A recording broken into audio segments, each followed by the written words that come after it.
April. That's it, the 13th day of April. It's also the 103rd day for the year, so thus far, which makes it 256 days to Christmas. It's exactly 7 minutes after the hour at 6 o'clock. Of No, course, that's on the good. show No. this morning, All right, all right.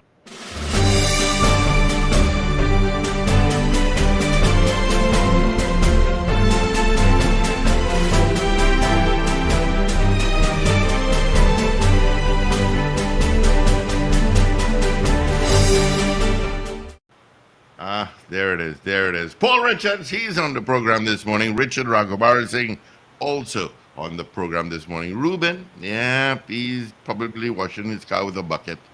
My name is Steve Khan. We'll keep you company until 9 o'clock this morning. All right, take a look at what's happening traffic wise.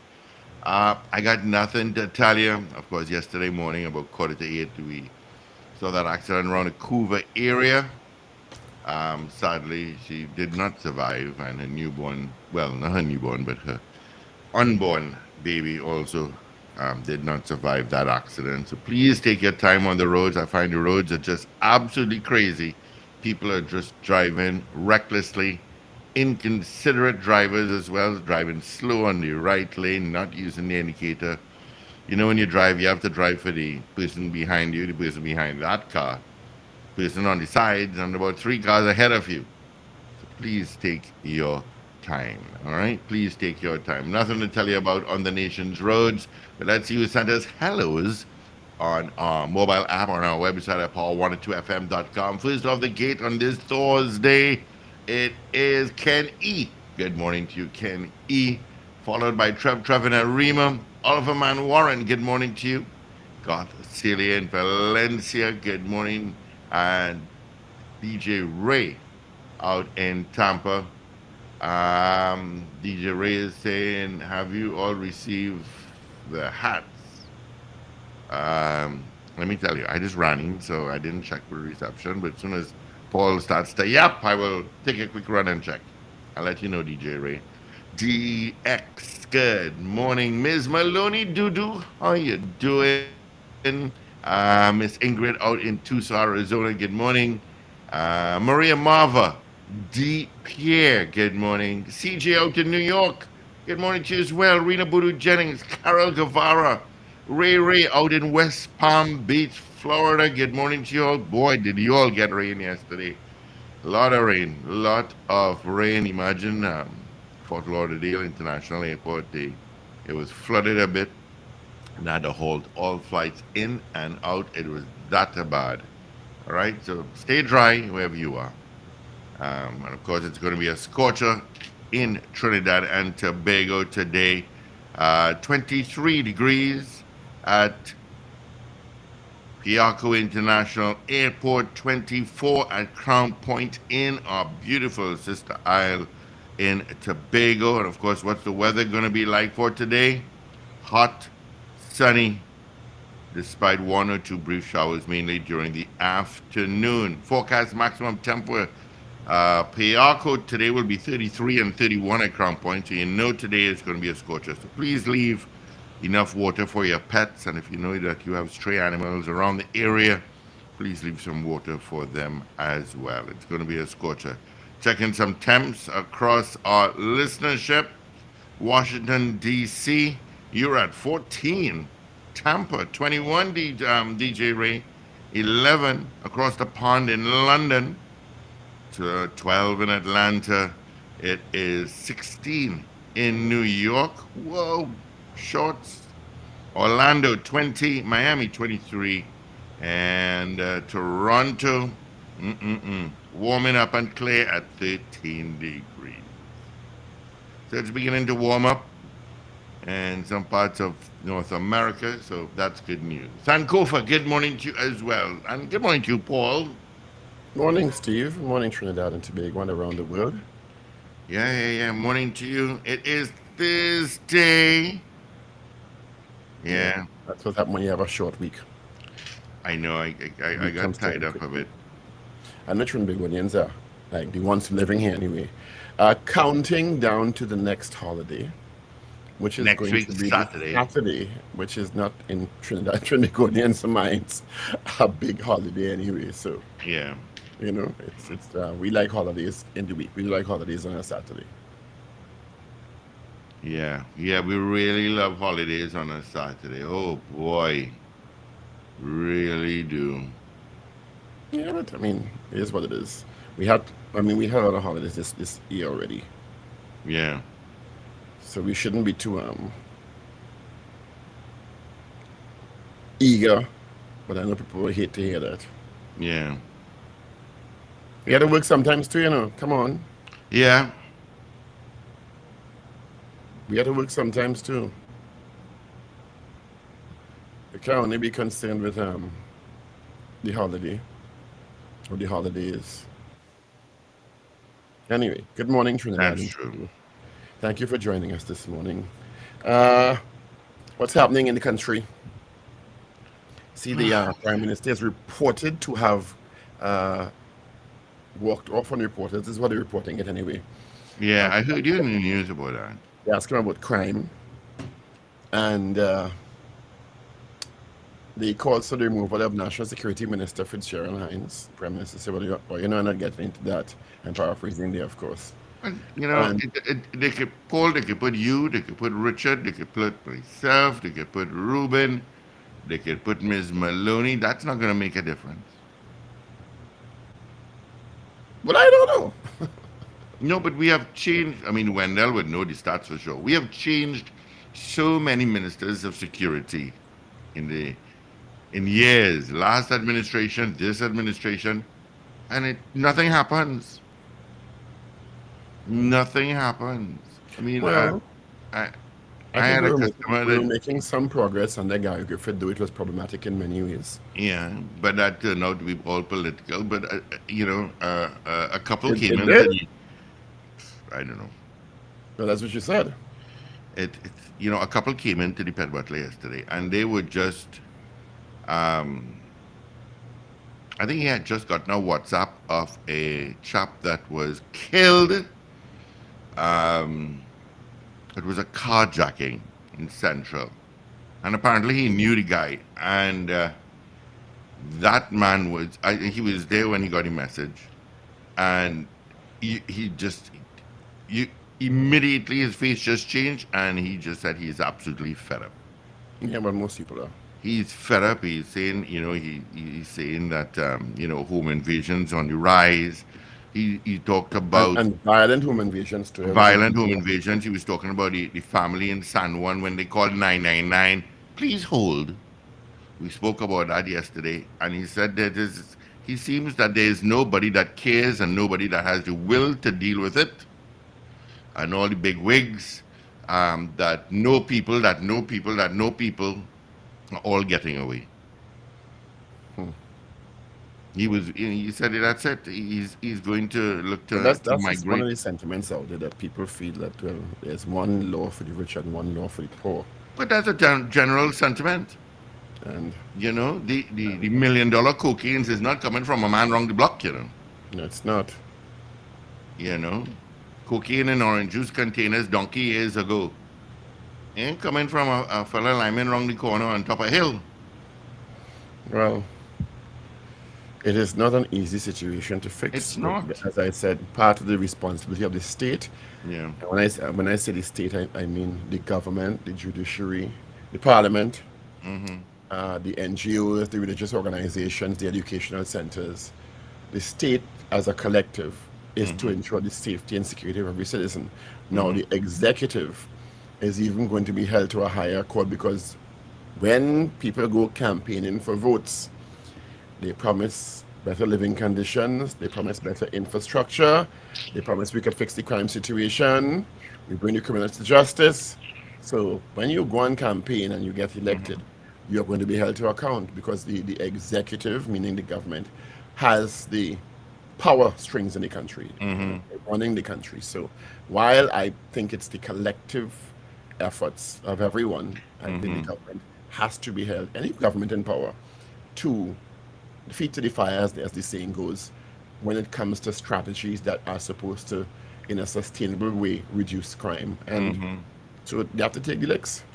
They have to take the licks, They have to take the licks. So we could say, we could pray, we could say the religious organizations, we could say every people need to come together and do their part. All that is true. But at the end yeah, of the day, the executive is going to be held responsible if the citizenry feels that they are not safe or secure, or there is an explosive crime situation akin to what we're seeing today in any country.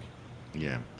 It's oddly enough, yesterday evening on my way home, I got a Facebook Messenger call, that which is rare, and it was a buddy of mine that lives in North America, and he has a huge portfolio in his police department, and he called because he said, I just check it up on you, pal. We haven't spoken in a long, long time, and the conversation moved towards crime in Trinidad and Tobago, and apparently they're following it. As part of his job, they follow crime and look at, they work with customs and border patrol and so on. And I said, yes, well, during Easter they had roadblocks and so on. He said, who in their right mind would think that roadblocks would stop crime? He said roadblocks would really stop people from drinking and driving, and it's really for the country to get revenue. The way to stop crime is upholding the laws and not by roadblocks. And he did make a lot of sense. It's by Well, by I don't pulling think he people make, over. I don't think he's making all that sense because at the end of the day, No, but he did though.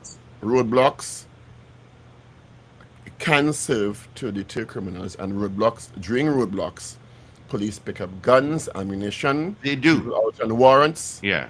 So He did roadblocks are say that. not But totally he said, yes. well, since there's the messenger service, and he used WhatsApp as an example, the minute there's even in where he lives, the minute there's a DUI check, a broadcast goes out via WhatsApp. Yeah, and You that's know, fine. so what he said is that what they should be doing is where the police are on the roads, they realize, okay, you have no brake lights, let's pull you over. Your tint is too dark, let's pull you over. Just So little what would infractions they that they prefer? see, They have no erratic roadblocks. driving. A roadblock is something that they put up for an hour and a half or 2 hours, and there are several roadblocks at one time. So what Yeah, you well, on the prefer? weekend we Roadblocks are saw that. common standard operating procedure for police law enforcement around the world. Yeah, I mean, on the Easter weekend, did not get, I didn't see one roadblock. No, I saw several. What I saw was a lot of crazy driving. A lot I of saw crazy several. driving. Let's congratulate a young doctor whose quick action, Yeah, I didn't know that story. I heard you this morning with it. his quick action, Dr. Edison Breedy. We have to congratulate Dr. Pretty or Edison. Let me pre give Dr. Edison Breedy a round of or applause Brady. for great quick thinking and proactively saving the life of a young woman who was overwhelmed with thoughts of suicide. She climbed out of a two-story building, the second story, I should say, out of the emergency department at Mount Hope. Dr. Breedy took his time to build a relationship, a verbal relationship, a rapport with the patient, and used breathing exercises to help calm her down, to calm her anxiety, as she stood precariously on a narrow concrete ledge. The staff started placing mattresses on the ground if she were to jump to buffer her fall, but he was able to calm her down and got her down. So that is, I mean, when you need good news, we needed good news there. Yeah. And I think congratulations to him and his quick thinking and all of that good stuff. Really, a good story. On the other hand, I don't know how many of you saw that disturbing video Oh gosh, I know where you're from going the with. Soca Uber cruise or the Uber Soca cruise, where one of the patrons seemingly jumped back into the sea and to retrieve a slipper. This is what I'm hearing. I can't confirm if that's why he jumped into the water of the boat, and it was sucked into the propeller and lost on his legs below the knee, and had the strength, I have to say strength, to swim back to the edge of the boat and was pulled, and nobody knew that he'd lost his leg. They saw some red in the water, and when they pulled him up, just below which knee, I think it's the right knee, was gone, shredded. Shredded. Yeah. So it was. I mean, it's a really ghastly video. When you, I could show it to you, but I really don't want to show it, to be very honest. Yeah. And that's the Uber Suka cruise that Yeah. started on the 9th and will end tomorrow. St. Lucia, St. Martin, and one other place I was going to. But somebody was telling me who has hosted the Uber Soca cruise yesterday that one of the issues with the Uber Soca cruise is that, I mean, people just go and get drunk because it's free drinks packages. There you go. And the suspicion is not confirmed that the man may have been a bit inebriated, because the Yeah. person was telling me that that cruise is just those 4 days, people just go all out. It's constant action, constant partying, constant drinking, constant liming. Hmm. And people, so crazy behavior is not unusual. But I mean, I'm so sorry for that guy, because I mean, his under his knee on one leg shredded. So I hope he survived. He seemed to have been taken for treatment, I Yeah. understand. You He was rushed to St. airlifted from the Martin. from the Yeah. from the dock or the jetty to one of the hospitals. Where did it take place? Is it St. Martin. Bahamas? St. St. Martin. Martin. Yeah. In St. Martin. So I mean, it's a ghastly scene. Yeah. You know. It, You all let us know if you want me to play the video for those it, of it, you who may not seen it. So I will there's play two it. videos. There's one when it just happened. There's 3 videos actually. Oh, I only got two.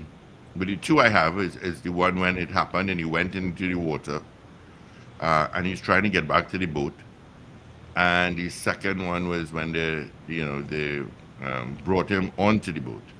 And then, oh yes, and then the other one is when they're taking him to the ambulance or something like that.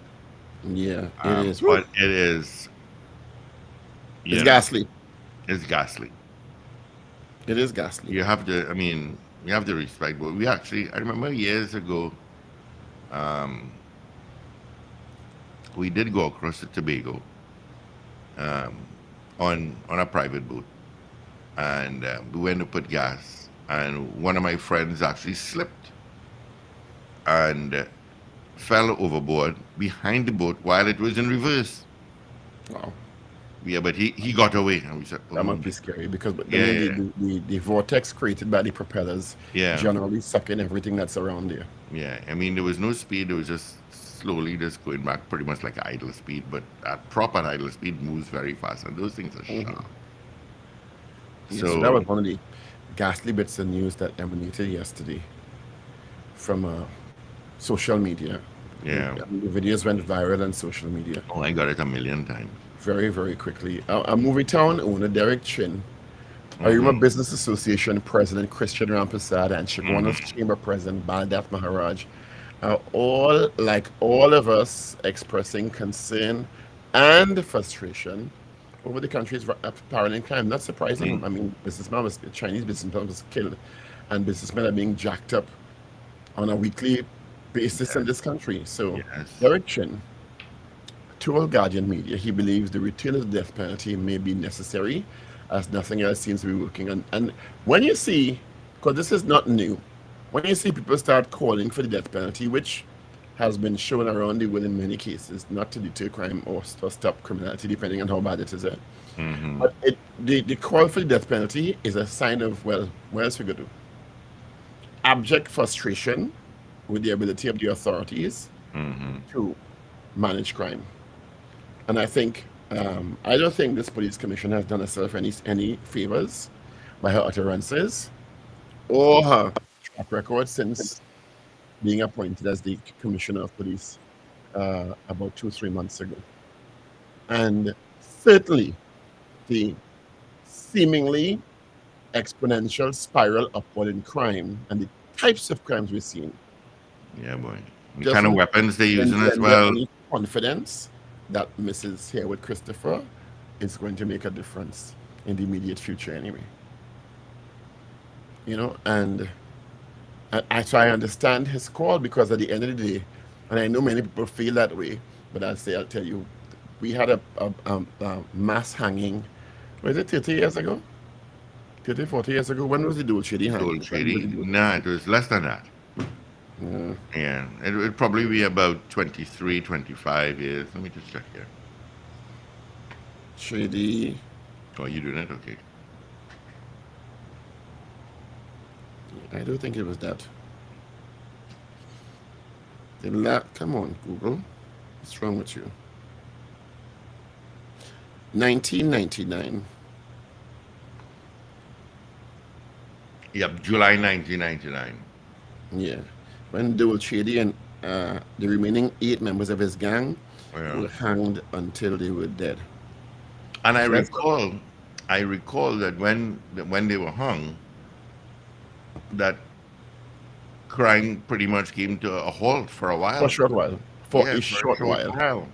For a short while. Yeah, Because by 2008, we had a record again. yeah. And there was a 9 steady years climb ago. upward until 2008. So the hanging didn't really work. And that was 8 hangings in like one 24-hour period or 36-hour period. So it didn't, it would have struck the fear into them for a month or two, a year or two. But the science, the literature around the world doesn't support that hangings actually deter crime on a sustainable basis, I guess. Yeah, So I mean, and them young fellas out there who killing these days, they may really care to dead, because they're killing one another sometimes anyway. yeah. They know their And lifespan is and very and they short. also know that they are going to, if they're caught at all, which is a big if, they're going to spend an inordinately long time on remand. Hmm. Their trials will take over 20 years to be completed. So they Hmm. basically have a 20-year period where they will sit down, get three square, watch video games, have parties in some Hang out, instances, smoke weed. get the weed, Hmm. have the phone to talk to whoever they want, They and get in many KFC. cases, continue to wreak havoc from inside prison walls. Yeah, So people who think that, well, hang 4, 6, or 10 of them, we had to get to a point of hanging, and of course the Privy Council Pratt and Morgan case is another hurdle to overcome because England has shown that their philosophy is they don't agree with hanging. So they go jolly old England, the Privy Council going to stretch out them cases until the time has elapsed to be able to hang. But Ramesh Naz Maharaj has said, because he's the one who hung, was the Attorney General, let me yeah. He say. was the attorney Was general it? at the time. Was the Attorney General at the time when they were hung. He says there are ways to get around it. We can have expedited trials in this country as a matter of national security and interest. Yeah, You understand? As an existential threat to this country's future, with lives being lost every day. Why we can't have that? I do understand. Anyway, he's of the view, Mr. Maharaj, that is that there is a way, or there are ways to get around the hangings. So you know. hmm, So they don't. Well, H.S. Wilson is supporting the return of the death penalty. It's on the book, sir. It's on our law book, sir. yes, That'll be our question this morning. Do you agree with businessman Derek Chin that hanging should be resumed in Trinidad and Tobago? Whether you think it's going to be a deterrent or not, it's on the books in the country. It's on the law books. It yeah. is law in Trinidad and It Tobago. is the law. Yeah, it is the law. Whether or not we could actually successfully, because I had the opportunity, as I said many years ago, to go into the prison and talk. I interviewed 17 lifers who were all on Like life or death row. before you continue with that, Hmm. Carrera Island. Which criminals go there? The hardened ones, or Criminals go to Carrera Island. I don't know. I'm What asking. I criminals don't go know. to what criminals go to Carrera Island? No, but is it hardened criminals that go to Carrera? Is it I don't just know that people? there any criminals that go to Carrera. I have no idea. Well, What remember I last know, we have week. Port of Spain prison. Yeah. I know we have Golden Grove. I know Remember we have last week, maximum Archbishop was heading security. to Carrera I to know we have a see. prison in Tobago. I don't know that Carrera is still active as a prison, is it? If somebody knows, please tell us. Put it up on the message board. Yeah, And let good me. morning to our viewers on YouTube, Facebook Live, LinkedIn Live, and now this morning, where's my music? Where's my drum roll?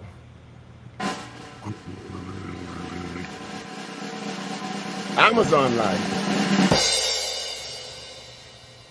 So we're expanding the number of portals you have to get us and see us. Well, we live between 6 and 8 on video anyway. So if you're moving about, I know sometimes these portals can be much easier to pick us up. And also good old power2fm.com which streams, and the Power Digital app, which streams around the world 24/7. Yeah, I don't know that down the island is that I'm Caribbean island is asking still a here. prison, is it? I, I'm asking. Yes, Yes, somebody is telling me, Jaron is telling me it's still active. So what they said it down is there? still active, but who goes there? What they said down there? I don't know. Is it hardened criminals? Is it certain type of criminals? The Is it hardened Peter criminals in Golden Pan? Grove for maximum security and Port of Spain. Can't be that. Well, I don't know. You know? But who would it be true? I'm trying to figure out who they would send down there in truth. Yeah, who would they send? I'm Is trying it to find out prisoners with from. communicable diseases? Inmates with communicable diseases? I don't know. I guess as good as mine. I don't know. I mean, but they're, Hopefully, I get they're an answer soon. the US and some US states, they don't make joke. They don't hang, but you will get the injection. Yeah. You will get the lethal injection, the three dose, one to calm you down, the next one to stop your heart, the next one Stop your um, to finish you off. hmm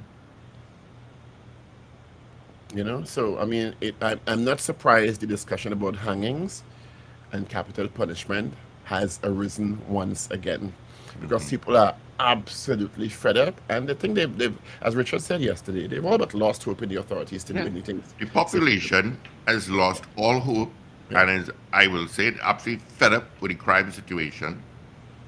And if the head of the Security Council is asked a question by the media about crime, and all you do is shrug and walk away with your what do you security, say, Steve? with What is the prime minister going to say? I don't know, but What are you going to say? no. But the point is that I think you should answer the question. is go with your bodyguards because you're protected into your protected SUV and drive home. Well, I think he knows nothing he says will pacify the growing The citizenry, frustration correct? and abject loss of hope, and it will just make for a headline. I think he's Yeah. aware of that. And the questions again about the tenure and effectiveness of the national security minister, who will obviously be in the spotlight because he's the minister charged with hmm the responsibility of the law enforcement agencies in the country, Yeah. is always going to come up. Because we do have him as a guest, senior counsel Israel Khan and Gary Aboud, sorry, are calling it's time for a state of emergency. Yeah, but that could be another So we question. will chat with, we are going to chat with two people next hour. I will tell you that.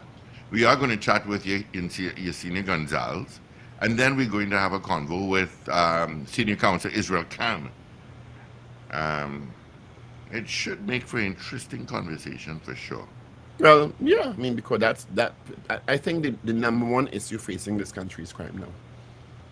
It's usually Yes, toggles between I know. crime and the economy. It has been crime for a while. Of course, we went through COVID hmm like every other country in the world, and the economy is still struggling. But the finance minister says we're looking in the right direction. But I mean, that's debatable in some quarters. Uh, and but the number one issue facing this country is crime.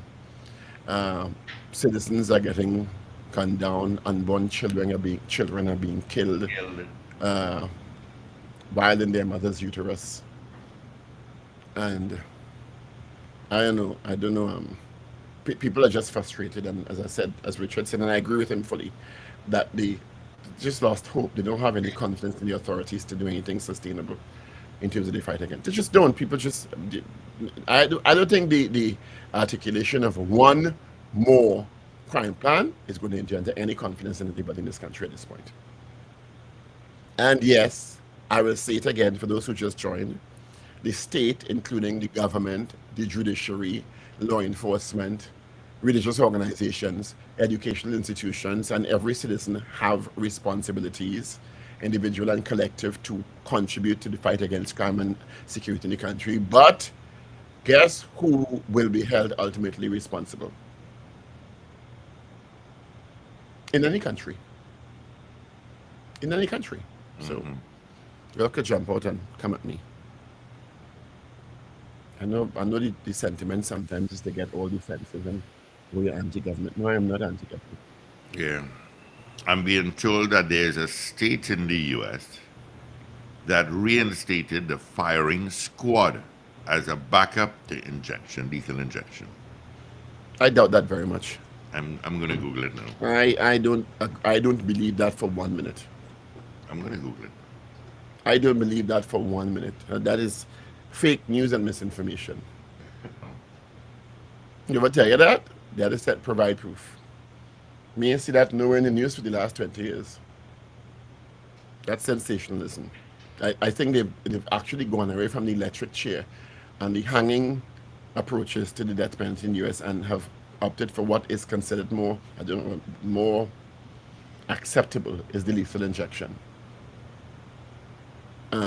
Firing squad is for Kim No, he's um, right. North Korea. Huh? He's right. And Which this one? was March 23rd this year.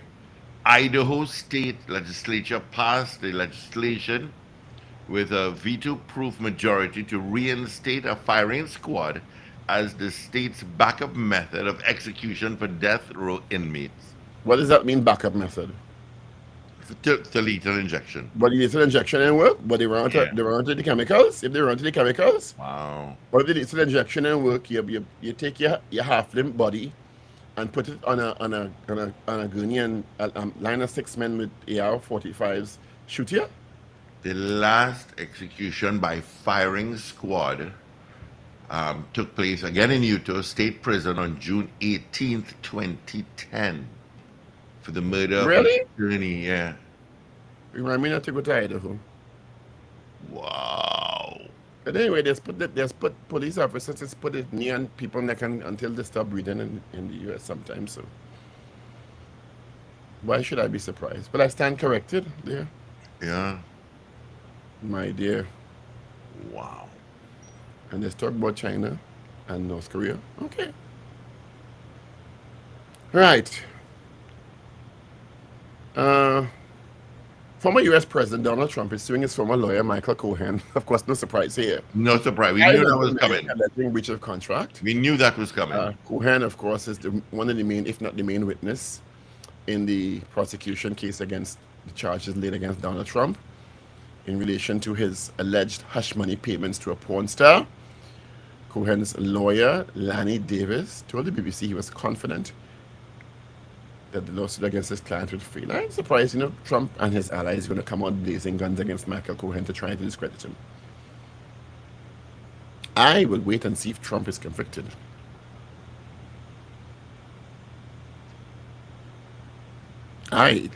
Anyway, we will see. We will see. But I'm not surprised. Okay, so that's Sankofa saying that hanging is a plaster on a social wound of the nation. Good morning to Anne-Marie Watson. Miss Maloney, have a great day. Good morning to Ray. Thank you for joining us as usual. H.S. Wilson says lawyers generally don't support hangings because it will suffocate their earnings and income. So I don't expect criminal lawyers to support hangings. Yeah, Richard doesn't support hangings. He's been like that from day Richard one. is a philosophical position against it. It's not that he cares about the money, because I don't think he's a criminal defense attorney anyway. No. So I don't know. That'll be a question this morning. I've always said I'm ambivalent. On one hand, it's on the law books, and I, like every other citizen, is so frustrated with the failed efforts of the authorities to consistently reduce crime.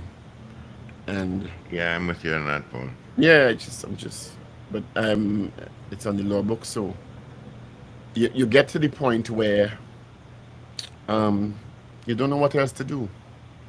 You don't know what else is going to work, if anything. You don't know where to turn next. You don't know if any announcement of any new plan, infrastructure, resources, money poured in, $10 billion in national security, almost 9 to 10 billion every year. It has not borne consistent fruit. The murder rate, we top the record last year, right? We went past We'll 600, probably pass it again this year. despite our best We had efforts. 160 something in 103 days. Despite the best 165, efforts, I believe. promises, and strategies and plans Yeah. Uh, so I But could don't you know. imagine that, when was it? Monday? That you decide, you know what, I'm a family, we have some family in Trinidad. Let's go to Trinidad and eat some doubles and have a good time and relax and see our family. I'm And when saying you that, leave Steve. the airport and the plane, there's two cars firing at each other by Piaco. Good point. You know what I mean? Good point. You'll just want to turn around one time. Please, JetBlue, take me Hmm. back. Please, Yeah. Caribbean Airlines, I want to get out. You know, at the land, the reports is seeing the warnings from the American State Department. You know, I don't know. It's frightening. Yeah. And I think the police said we need to start back neighborhood watches. I think that we read Yeah. yesterday. 99. Hello, my house has been invaded. I hear them downstairs. Call the neighborhood Thank you watch. for calling 999. Please hold.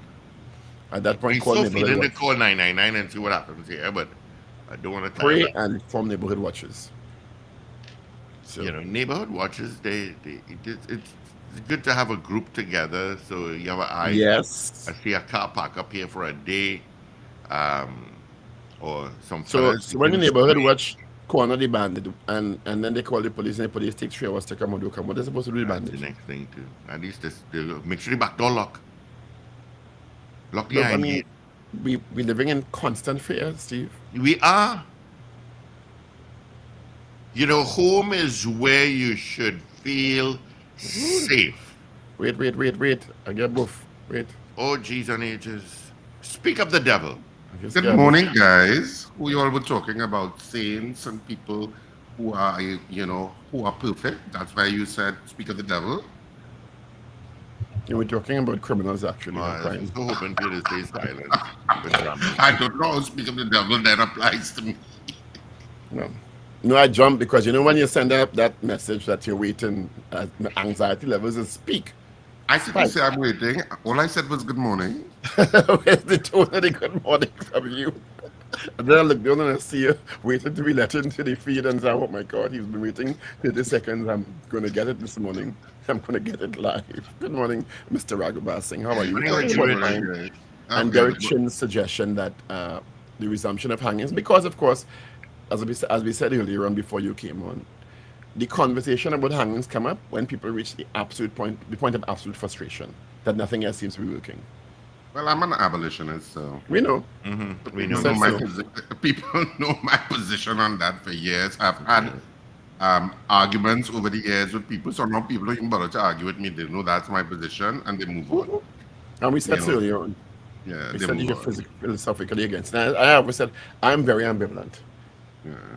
I know in science it doesn't. Steve said, well, in 1999 when we had the last hangings with Dulce and the 8 others, it deterred crime. But in 2008, which is like just about 8 years, 9 years after, we had a spike. So it doesn't deter crime on any sustainable level. It Well, just there is a doesn't. narrative that those murders deterred crime.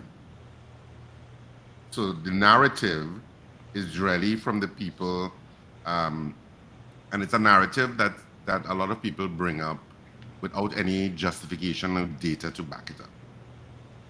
Well, the arguments on both sides in research, to be very honest, but you can get in anything. So, Yeah, but it's just that the English-speaking Caribbean and some of the states in the United States, not all, some states have abolished it, not all. And the English-speaking Caribbean are the only countries in the Western Hemisphere really that retain the death penalty. And well, of course, Cuba. Maybe Haiti. Haiti, I'm not so sure. anyway, But do you have any papers? Let's talk about Most this of stuff. South America and stuff, all of them have removed the death Yeah, penalty generally. from their laws. Yeah. Does you have newspapers? I certainly do, sir. Would you care to share the headlines with our audience? Absolutely. So I'll start off with the Daily Express for this morning. And guns in Earl's hands. That's the headline in the Daily Express. Hines responds to business owners' call for arms. In light of recent developments, the Commissioner of Police has expressed that there will be a thorough and robust assessment of those applications before grants are made. applications for firearms are being received and are being processed. Of course, the business community has kind of risen up in recent days about being aggravated by the process, basically. Pregnant woman dies in crash. That's a subheadline. And a new solar project has been launched. Well, they turned the sod basically. Prime Minister Dr. Keith Rowley turns the sod for the Breton Castle solar site in Couva yesterday afternoon. Assisting the PM are the Executive Vice President for Gas and Low Carbon Energy for BP, um, and President of BP Trinidad and Tobago, David Campbell. So that's the main picture for that solar project. We have several projects ongoing. Didn't they turn sod for one the other day too? The big one, the big light source and BP. And Right. we're So going to have the biggest this is solar plant also in the country. BP one. So Yeah, there'll be so two major solar projects then. And on the back page of the Daily Express, Bravo in the mix. Headley Weeks Tri-Series squads announced. And Madrid beat Chelsea in CL first leg, and Walsh disappointed with manner of dismissal. So that's the front and the back page of the Daily Express this morning. I'm moving straight along to the Trinidad Guardian today, Trinidad and Tobago Guardian. Hang them. Business leaders at wits' end on feel death penalty best deterrent. Now, say bandits fearless due to low detection rate. Businessman killed in carjacking. That's a subheadline. And, well, main picture is of policemen on the beat, basically. Talking to some guys liming by a tree. crime, crime, crime. On the back page, huh? I said On the crime, back crime, page, crime. yeah. It is about, crime. Yeah. So hang them. Uh, I, there are many young, and a lot of the criminal activity comes, and a really vicious one comes from younger criminals. Yeah, And, they and a have lot a of different them, kind of socialization, right? yeah, and a lot of them, if you, well, you would have spoken to some of them, I guess, Paul. A lot of them really don't see death as an issue. I said that earlier to Steve that we think because we're our age and our generation that death is not a big deal to them. Either they're killing each other and they don't see themselves living past 30, 34 anyway. So Yeah, they the death don't. penalty is not a great deterrent to them. They don't. It's a crazy world, but that's what they articulate. Yeah. Furlong slams the selectors. That's on the back page of the Trinidad and Tobago Guardian. And the Trinidad and Tobago Newsday, which is our third and final daily newspaper. Chagona's chamber pleads with government after businessman's murder. Let us defend ourselves. So that's the main headline. UNC, government doesn't care about victims. And the main pictures of Chagona's businessman Richard Ali, who was shot and killed near the Bilger Road, Carney Savannah Road, Chagona's, on Wednesday morning. Yeah, it's sad, eh? Yep, tragic. And on the back page of the Newsday, TNT Crifter swimmers surpass goals, and Kojo reveals plan for clubs to expand talent search, find athletes in rural areas. TTCB to CWI, explain Brian Charles snub, please. I put in a please. And that's it for the back page of the Trinidad and Tobago Newsday. So that's it for our three dailies this morning. So now you know what the main headlines are on all three. So you know what the main stories are. Yeah.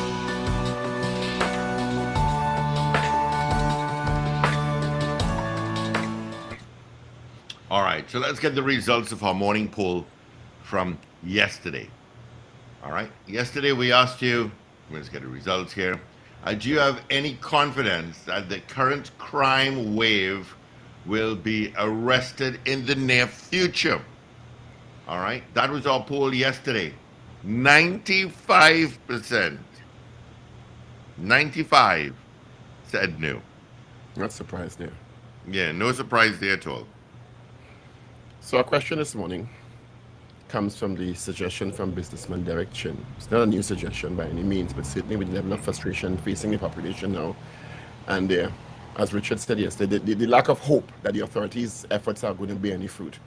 He is suggesting that hanging should be resumed since everything else has failed. So, our question this morning is: do you agree with businessman Derek Chin that hangings should be resumed? Yes or no? All right, 222-8255, 612-8255. Toll free, North Americans, 866-525-1099. That's our numbers directly into our studio. All right, of course, on our mobile app, on our website, on YouTube, on Facebook channels. Yeah. So 222 Talk, 222-8255, North Americans, 866-525-1099. People on the web and the app, you know what to do. People on other parts of the planet, 1-868-222-TALK, 222-8255. Our poll this morning: do you agree with Derek Chin's suggestion that hangings should resume? That's our poll this morning. Basically, the poll is about the resumption of the death penalty. So, do you agree with Derek Chin's suggestion that hangings should resume? So, are you in favor of hangings being resumed, or are you not? That's our poll this morning. What says you, listeners? Yeah. Mr. Carapo says, yes, I believe so. DJ Ray said, long overdue.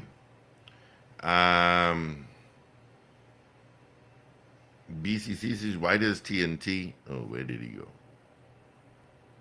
Why does adhere to the Pratt and Morgan? Big Guy says yes. Miss Ingrid, absolutely yes.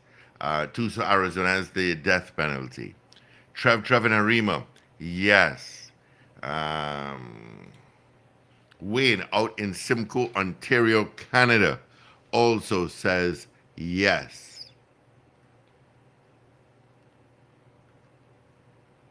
All right, so let's get some messages. Let's get some calls. 222-8255, 612-8255.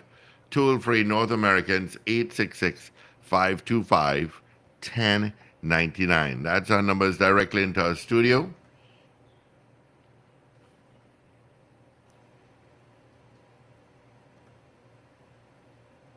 So we're taking your votes on our poll this morning, on this Thursday morning. Do you agree with Derek Chin's suggestion that hangings should resume? That's our poll this morning. What says you?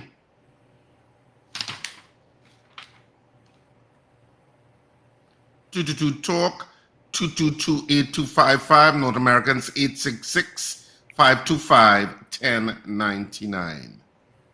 Yeah. More Gaines is saying via YouTube channel, I'm saying no to hangings. All right.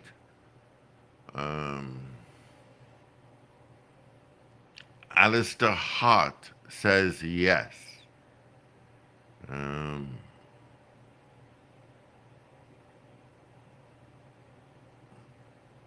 Okay. Yeah. Let's see what else we got here. We got BP Smith is saying yes, it's overdue. Dre is saying yes. Lorna, morning Carly, morning Indy, says yes, yes, yes. CJ New York, yes. Ms. Maloney also says yes. H.S. Wilson via YouTube, as we stream on YouTube, says definitely yes, yes. All right. Keep those votes coming. And let's get a couple of calls as we head up to our major news at 7. Yeah. Do you believe or do you agree with businessman Derek Chin that hangings should be resumed to deal with the crime? That's our poll this morning. So what says you? Good morning. What's your Good opinion? morning to you, Dinzy here. My answer is yes. When you have vomit and termites, you have to extinguish them and get rid of them. All right. As one past police commissioner said, cockroaches. All right. 222-8255, our message board or via our mobile app, website, YouTube. We stream on all avenues. Carol Guevara says yes. Ms. Maloney says yes. CJ New York, absolutely yes. All right. Do you think hanging should be resumed? Yes or no? That's our poll. Pretty much. 222 talk 222-8255. North Americans 866-525-1099. People on the web and the app, well, you know what to do. And people in other parts of the planet, 1-868-222 talk 222-8255. All right. So our poll this morning: do you agree with Derek Chin's suggestion that hangings should resume? That's our poll, and we want to hear your opinion. Of course, I'm steadfastly an abolitionist. I don't believe the death penalty should be on the books of any country. I do not think any country should have the right to kill its citizens.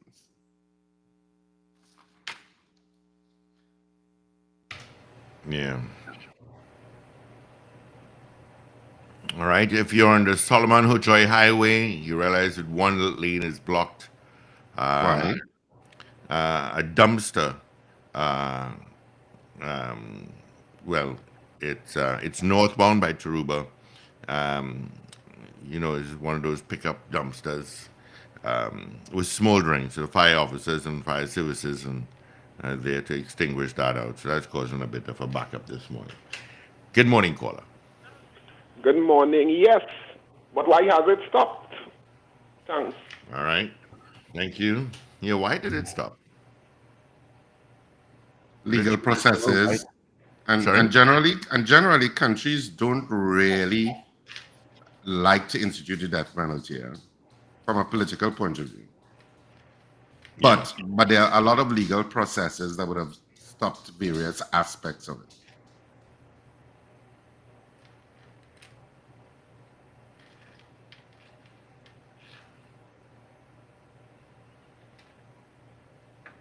Yeah. Rich, we were asking a question this morning. Which criminals go to Career Island? Usually lifers. Or is it? Yeah, not all of them, but a lot of them who are long-standing lifers, they're the ones that go to career,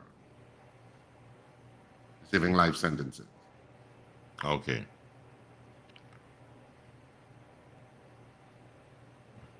We were kind of wondering who really goes there. All right, let's see. Any more messages on my message board? Let's see. Launch Park says yes. Ambrose says yes. Cheryl Henry. Good morning to Cheryl. Haven't heard from you before, so welcome. Thank you for messages. Have a great, safe day. Cheryl says yes. It should have never stopped.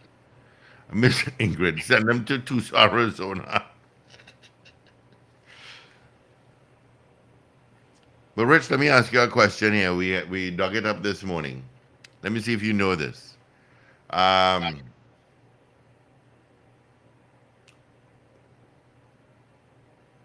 Which state passed legislation with a veto-proof majority to reinstate firing squad as the state's backup method of execution for death row inmate? Which state? That has to be one of those southern states.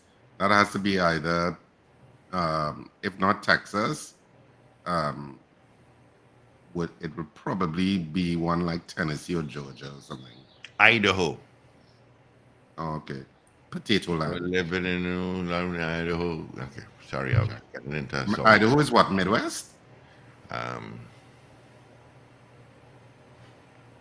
It'd be one of the conservative states. Yeah. Because generally, they don't execute. Well, they certainly don't execute by hanging in many countries anymore. Well, the countries that retain the death penalty, and certainly in states that retain the death penalty, they usually do it by injection, lethal injection methods. Idaho is pretty much close to the western side. It borders by Yeah. Seattle, An Portland, interesting note too that, and Portland. for example, an interesting note to this whole death penalty issue, if the United States wants somebody extradited, let's say a U.S. citizen or whoever, extradited to the United States from Europe, from the European Union, and it's for a crime and it's in a state where the death penalty still exists, Europe generally wouldn't extradite the person unless they get some sort of confirmation from the U.S. authorities that the death penalty is not going to be instituted in the matter. Yeah. Marval on the road said, yeah, okay. Sam says, no to hangings, but yes to lethal injection.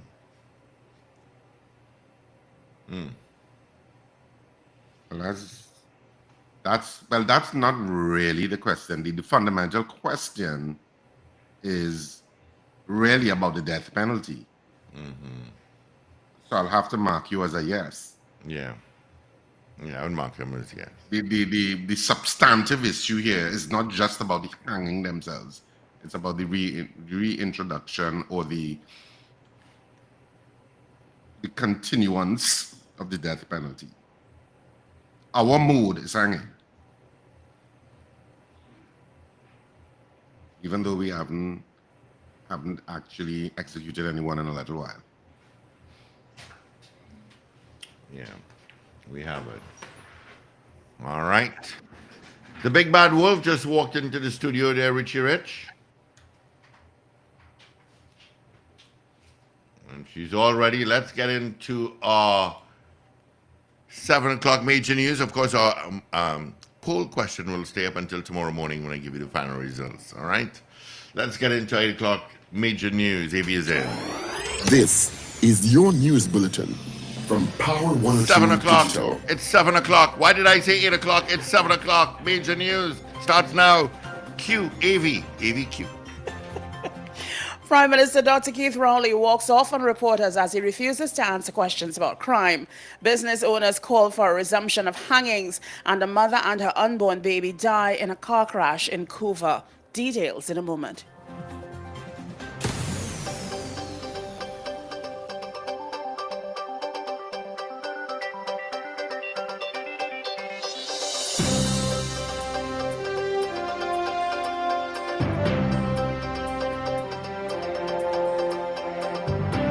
This is news to 7 o'clock on Power 102 Digital. I'm Avril Sintil Bab. Good morning. Prime Minister Dr. Keith Rowley yesterday declined to answer questions about the crime situation before walking off on reporters. Approached at the sod-turning ceremony for a solar energy plant in Couva, reporters asked for his comments and calls for the declaration of a state of emergency and the dismissal of Laventille West MP Fitzgerald Hines as National Security Minister after a bloody Easter weekend which saw murders and home invasions taking place. Dr. Rowley declined to answer questions from the media on these matters, saying, "You know I don't encourage that." He was then escorted by special branch police officers to his waiting SUV and left. Business owners are appealing to the government to resume hangings. Movie-town owner Derek Chin, Arima Business Association President Christian Rampasad, and Chaguanas Chamber President Baldav Maharaj expressed a growing concern and frustration over the country's spiraling crime. Chin told Guardian Media that he believes the return of the death penalty may be necessary as nothing else seems to be working. Chin noted that crime is continuing to deter investment for TNT and urged the authorities to start to hang people. He added that he does not know what the government's plans to regain control and make the country safe are, but claimed that everything else tried so far failed. Rampasad, meanwhile, said with the criminals on an apparent warpath against citizens, the hangman was now the best way to send a message to those involved in the increasing criminal activities. He reiterated the one-shot, one-kill policy of Police Commissioner Gary Griffith in 2018, saying more also needs to be done for business people to protect themselves and their properties. However, he said it's not just about giving out firearms users licenses, but rather ensuring the process is working efficiently. Maharaj also agreed agreed that the death penalty would be a deterrent to crime. However, he said more focus should be placed on restorative justice for first-time offenders. TNT Police Service Social and Welfare Association President Gideon Dixon claims that the TNT Police Service is 1,400 short of its desired complement of officers. Dixon made the comment yesterday in response to questions on some of the major challenges currently affecting the TTPS that may prevent Commissioner of Police Erla Harewood Christopher from achieving her mandate of reduced crime by June month end. He said there are currently attempts to do recruiting, but anticipated that this will be able to do little to resolve the issue. Dixon told Guardian Media that he is supposed to meet with Harewood Christopher within the next 2 weeks to discuss recruitment, training for officers in weaponry use, and other issues. Chevelle Mitchum and her unborn baby died in a highway crash in Couva yesterday morning. Mitchum's Suzuki Swift subcompact crashed into a light pole around 7:45 a.m. while she was driving north along the Sir Solomon Hochoy Highway. A police report stated that Mitchum attempted to avoid a collision and pulled away from a vehicle. As a result, her vehicle overturned several times, struck a utility pole, then landed on its hood. A team of fire officers from the Couva fire station responded and removed her from the car. Mitchum, a pharmacy technician who lived at Sobo Circular Road Chinese Village, died while being treated at the Couva District Health Facility. She was 4 months pregnant. The population should ensure safety at home is in place and placed on high on their list of priorities, especially since bushfires are prevalent during the dry season. President of the Fire Services Association, Leo Ramkisoon, gave the advice during an interview on the afternoon Power Drive program on Power 102 Digital on Wednesday. Recently, a mother and her daughter died during a fire at their Saparia home. Mr. Ramkisoon provided information relating to the importance of homes having a fire extinguisher, smoke detectors, installation of burglar proofing, and what can be done during a blaze. He said persons can also visit a fire station for guidelines of various matters relating to fire prevention and safety. Aside from fire extinguishers, an important aspect that I think is sorely lacking and is always advised upon is the smoke detectors in the home. It is not very expensive, and smoke detectors offers occupants of the home an early warning when fire arises, so that you have a greater opportunity to evacuate and to alert the authorities. Always make sure all persons in the home is aware of the emergency number to call 990 and be prepared to evacuate at a moment's notice. You are listening to news on Power 102 Digital to 7 o'clock. Finally, here's weather news for the period today till midnight. Trinidad and Tobago, predominantly hot and sunny conditions, despite 1 or 2 brief showers, mainly during the afternoon, fair night. Look out for a forecast maximum temperature of 33 degrees Celsius at Piarco International Airport and 31 degrees Celsius at Crown Point in Tobago. Currently, the temperature is 26 degrees Celsius at Piarco International Airport and also at Crown Point in Tobago. Recapping your headlines to 7 o'clock, Prime Minister Dr. Keith Rowley walks off on reporters as he refuses to answer questions about crime. Business owners call for a resumption of hangings, and a mother and her unborn baby die in a car crash in Couva. I'm Avril Sindhilbab. That was news to 7 o'clock on Power 102 Digital. Look out for more news in detail at 12 noon and an update at 8 o'clock this morning. For more details, log on to power102fm.com. Up to date and credible. Power 102 Digital. Yeah, that's we are 10 minutes after the hour of 7 o'clock on this 13th day of April. Good morning to you. Thank you so much for joining us in the second hour of the Power Breakfast Show. Take a look at what's happening traffic-wise. Exiting out of San Fernando, if you're heading southbound onto Taruba Link Road, you've got some traffic. And of course, that's headed to Marabella Roundabout, leaving Point-à-Pierre as you head up to Claxton beyond the southern main. It also got some traffic. Northbound, leaving San Fernando, there's a little issue on the shoulder there by Taruba, just after Taruba northbound. Fire services are there. It's just a smoldering dumpster that they're looking to extinguish, all right? Rivulet Road is busy. Couva towards Freeport, volume, and then it's pretty much clear. After that, got some traffic from Orange Grove towards Paget, heading into Port of Spain after Barataria. You've got it as well. Nothing out to the west to tell you about at this time. Eastern Main Road is pretty much it's pretty much clear. All right, Mokoya Road from the Eastern Main Road to the highway is heavy. All right, 11 after 7. Hey, getting time check and thing now. Did you know, before Richard goes into the results, I just realized an ice skating rink is opening in South Trinidad tomorrow. Really? Okay. In La Romaine. I can't wait to go try it out. Yeah. Better walk with some pillows to put around your butt. Something to do. I wouldn't mind trying it out too. Of course. Look like it'll be fun. Ice skating is nice. Takes you a while to get But accustomed to Steve, it. I don't really see you ice skating very successful. I have done it. I have done it. You're gonna have a few times some balance issues. You know, I've done it a few times well. I break my. That was when you was about 22 or 23 and you didn't carry anyway. Yes, Oh Richard, Lord, you. Take that. I know you're gonna unbalance with our belly, but yeah. You never know. Anyway, let me just say happy birthday to Zomari Tanka. Today Hey, is her Zomari's birthday. birthday today. Yes, Zomari's birthday today. Happy So birthday, happy Zomari. birthday, Zomari. Mwah. Hope you have a fantastic day today.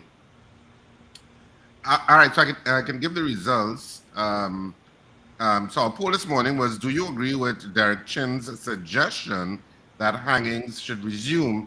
We had 24 people voting on the poll in the allotted time. Of the 24, 23 said yes. One person said no. So it's always a popular position. Yeah, because people are frustrated. Yeah, it's always a popular. When you get to the point where nothing else seems to be working, you people default to that because they're just absolutely frustrated and they've lost hope in the authorities' promises and strategies and utterances about we will fix it and we will bring it down and we will hold the criminals to accord and all that. It just sounds like rhetoric after a while because it's not happening. Children are being murdered. And it is, I mean, yes, then they go, but then they default to, well, it's a whole of society approach. It is. But the immediate people or authority who are supposed to make citizens feel safe because they have the resources to apply is the government. They hold the purse strings and they can allocate resources, and it's their policies and strategies that are applied with the resources. Am I wrong? No, you're right. So yes, Anyone- religious institutions, yes, families, yes, parents, yes, schools. It's a whole of society, approach. In principle, it is. But at the end of the day, you are in charge. Yeah.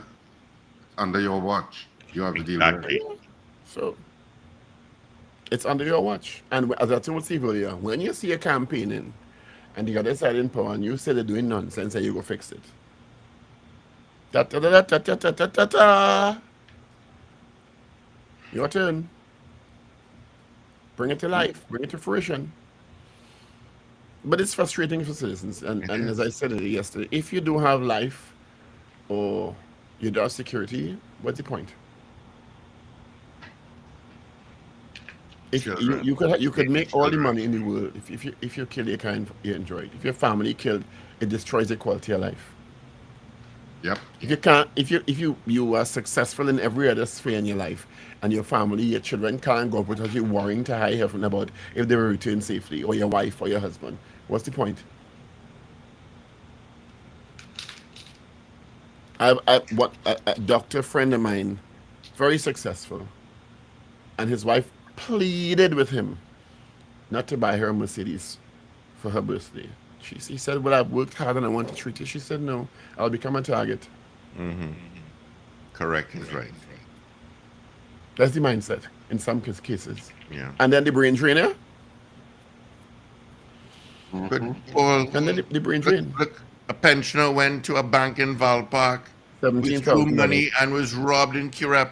$17,000. $17,000. A businessman went to the same bank week before, withdrew money. They followed him in the Port of Spain and took it away.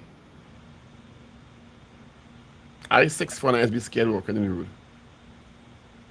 If you had to go from your car to some place, like even in a mall car park, you come back and You you want, still have to watch is my car broken into? You understand? somebody following me. Oh, and I mean, you can imagine the females, how they feel, because they're more vulnerable. Going to the grocery, Paul, when you unlock your vehicle, somebody else waiting the other side of the vehicle to rob you. It's just, and we're not being sensationalist. This is how we're living. So I understand Derek Chin's call for the resumption because he don't feel anything else will work. I mean, at the end of the day, let's just try anything at this point because nothing else seems to be working. The guest is not online, Steve. I just messaged her a while ago and she read it. She'll be coming on any minute now. Yeah, I mean, I totally understand the frustration of Mr. Chin, and the business community feels a different kind of siege because, I mean, you can't feel safe and secure as a businessman when you hear businessmen being gunned down and robbed and jacked up by criminals on a weekly or daily basis in the country. After you're working hard, you put as much security as you could put in place. And then they're going to come 2 o'clock in the morning, they're going to come 11 o'clock in the night, where you basically have to hire 24/7 security for you at your business place and your family's home.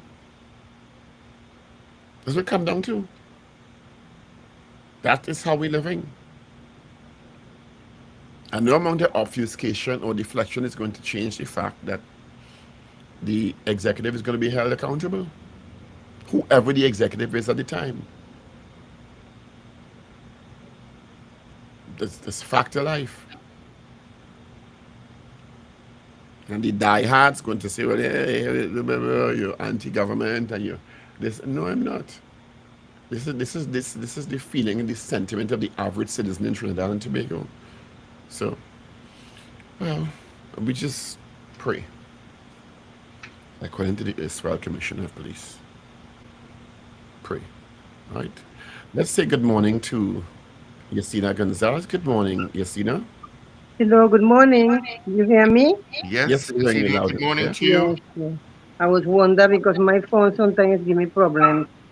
How are you this morning? When too many people calling me in the Are we seeing morning. your ceiling?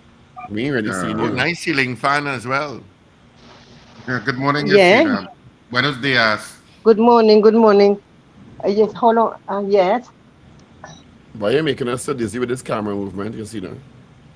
You hear me now? Yes, We I'm hear hearing you all you. the Yes, time. we're hearing you. So good morning Yeah, to you and okay. welcome to the Paul Breakfast Show. Yes, thank you so much. Good morning to 102, Power 102 FM, right? Digital. But yes, go ahead. Yes, All right, yes. so let's get into it. All right, we wanted to talk a bit about several issues. I mean, you are living in Trinidad and Tobago. How do you feel about the crime situation? Well, it's terrible. I mean, all these things happening to some people, a lot of people in Trinidad, like people who are there, even in their own home, and this terrible beast coming into your house and destroy your whole house that you put away so nicely, your privacy, your danger of life. You know, it's a terrible and traumatic situation for the society in Trinidad right now. It's horrible.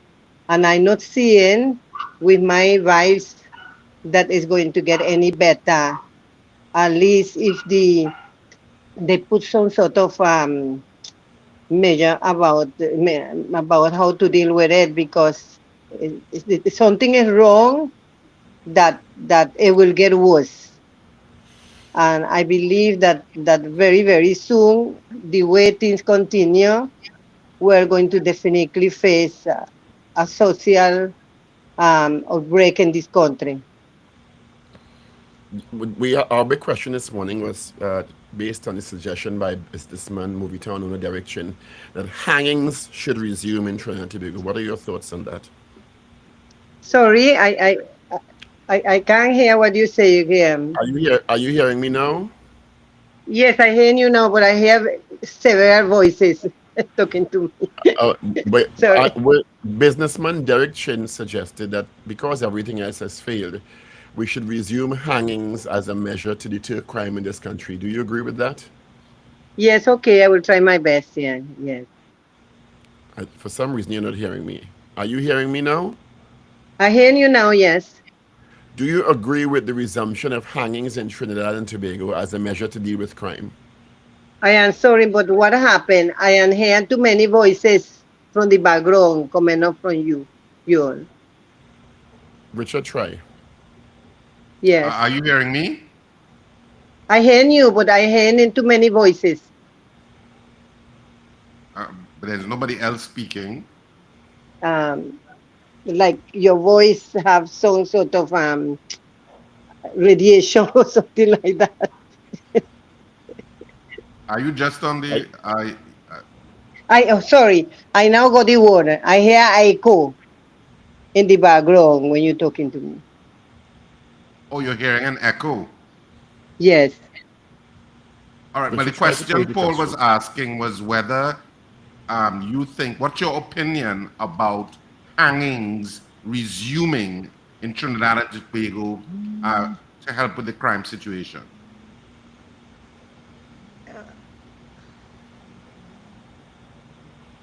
I think we're going to have to. Steve, you should call your scene on the phone. Yeah. Yesenia, I'm going to call you via telephone. All right. So you can disconnect from. She's frozen now. Yeah. Yeah. Let me. I don't think that feed for some reason is working out. Yeah. She So looks. let's try on the telephone. It might be an easier interview. She's it's something with her device connection that's posing the challenge.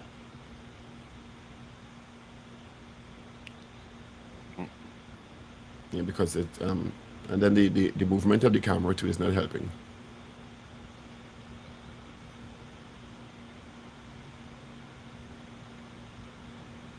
Yeah. All We're right. gonna She's. be Yes, Yesenia. Yes, sorry about that. No problem. All right. So let's go again, Paul. Yeah, we were asking you earlier on.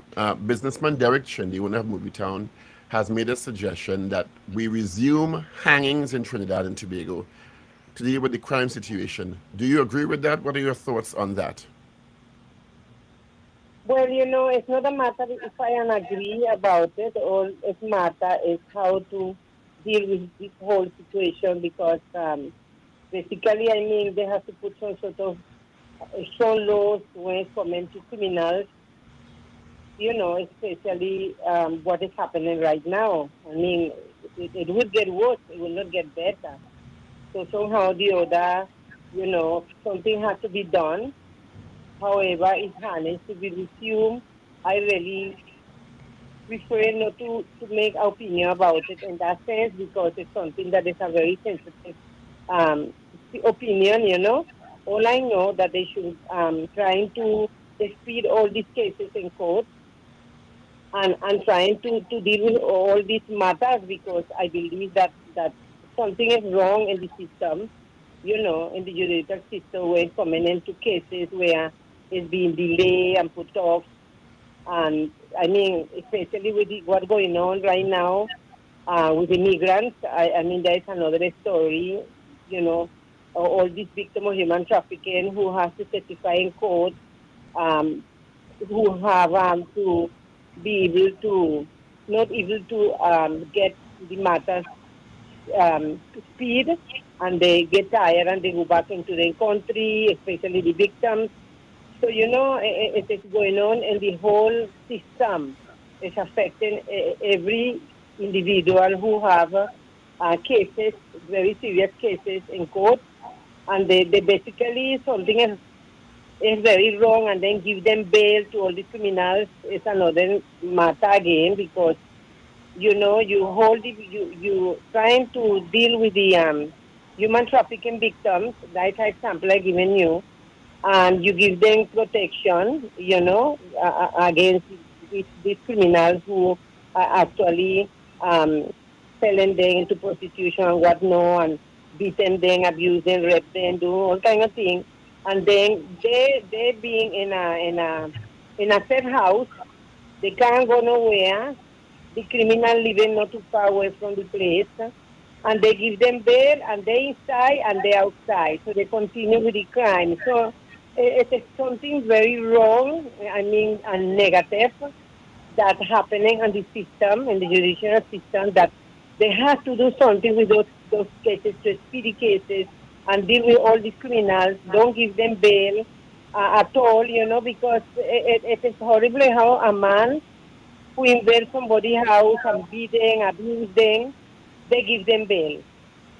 I can understand that, I mean, something has to be done. How do you respond You to persons who say that, well, part of the issue here is the issue of some of the migrants from Venezuela who are involved in crime?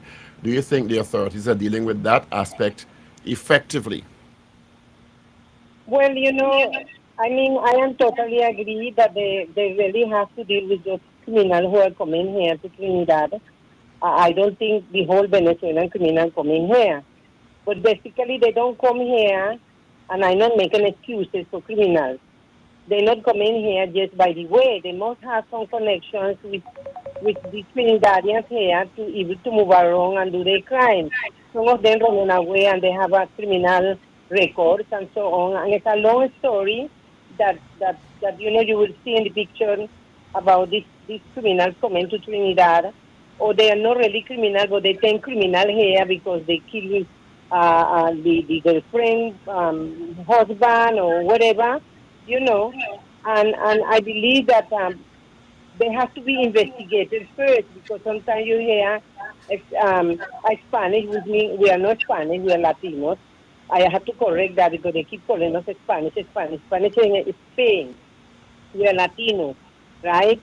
And they have to deal with these people in the sense that they have to be investigated cases. The news coming out, that somebody killed somebody, but there is a lot of implications involved that we really don't know.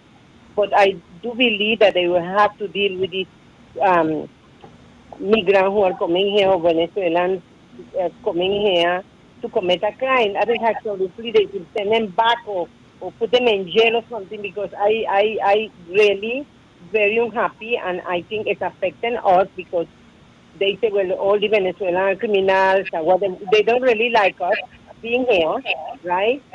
The comments are very negative to a lot of Trinidadians towards us. They have a lot of discriminations against us, and on top of that, Venezuelan migrants coming here and then doing something like that, and look, all of them are criminals, all of them coming here to march up our country. And the people have a right to protest and say certain things like that because you really don't want that in your country. But then again, if you look at pictures in the world, I mean Peru, Chile, all over the world, you're seeing people, migrants involved in criminal activity. Right in the United States, you see Trinidadians involved in criminal activities as well.